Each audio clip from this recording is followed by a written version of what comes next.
नमस्कार, सत्यदर्शन न्यूज मध्ये आपले स्वागत आहे। मी पायल शहा। एक नजर टाकूया आजच्या ठळक घडामोडीवर। जात पडताळणी कार्यालयात संभाजी ब्रिगेडचं ठिय्या आंदोलन। सोलापूर जात पडताळणी समिती कार्यालयाकडे गेल्या 1 ते 2 वर्षापासून हजारो जात पडताळणी प्रकरणे प्रलंबित आहेत। त्याचा फटका विद्यार्थ्यांना व नागरिकांना बसत असून मराठा समाजातील अनेक विद्यार्थ्यांना जात पडताळणी प्रमाणपत्र देण्यासाठी मुद्दामहून दिरंगाई केली जात असल्याचा आरोप करत प्रशासनाच्या ढिम्म कारभाराच्या विरोधात सोलापूर येथील जात पडताळणी कार्यालयात संभाजी ब्रिगेडच्या वतीने ठिय्या आंदोलन करण्यात आले। या आंदोलनाची दखल घेऊन तात्काळ अर्ज स्वीकारण्यासाठी दुसरी खिडकी तात्काळ उघडण्यात यावी। या आंदोलनाच्या वेळी जात पडताळणी समितीच्या कार्यालयामध्ये कोणताच अधिकारी उपस्थित नव्हता, त्यामुळे संभाजी ब्रिगेडच्या कार्यकर्त्यांनी कार्यालयातच ठिय्या मारला।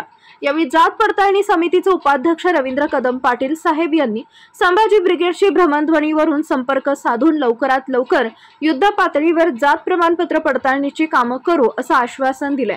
यावेळी संभाजी ब्रिगेडचे पश्चिम महाराष्ट्र अध्यक्ष श्याम कदम, जिल्हा अध्यक्ष मीनाल दास, शहर अध्यक्ष शिरीष जगदाळे, ज्योतिबा गुंड, सचिव सिद्धाराम सवळे, सतीश वावरे, लखन पारसे, दिलीप निंबाळकर, फिरोज सय्यद, अथर्व धोत्रे, मुकुल मानवी कंटेकर आदी उपस्थित होते। मागील बऱ्याच दिवसांपासून संपूर्ण सोलापूर जिल्ह्यातील 11 तालुक्यांमधून संभाजी ब्रिगेडकडे अनेक नागरिकांच्या जात पडताळणी संबंधी आमच्याकडे तक्रारी आलेल्या आहेत। त्या तक्रारी घेऊन आज आम्ही ह्या ठिकाणी 7 रस्ता येथील जात पडताळणी कार्यालयात आलो असता ह्या ठिकाणी पाहिलं की ह्या ठिकाणी अधिकारी सुद्धा अवेलेबल नाही आहेत। शाळा कॉलेज सुरू व्हायची वेळ झालेली आहे। सगळ्यांना जात पडताळणी प्रमाणपत्रांची गरज आहे, परंतु अधिकारी ह्या ठिकाणी हजर नसल्यामुळे 8-10 दिवस सुट्ट्यांवर असल्यामुळे त्यांना जात पडताळणी प्रमाणपत्र वेळेवर भेटत नाहीये।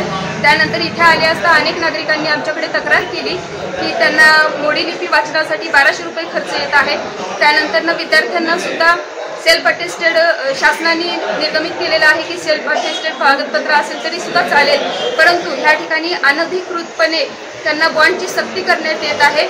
अशा अनेक बाबी ह्या ठिकाणी निदर्शनास आल्या।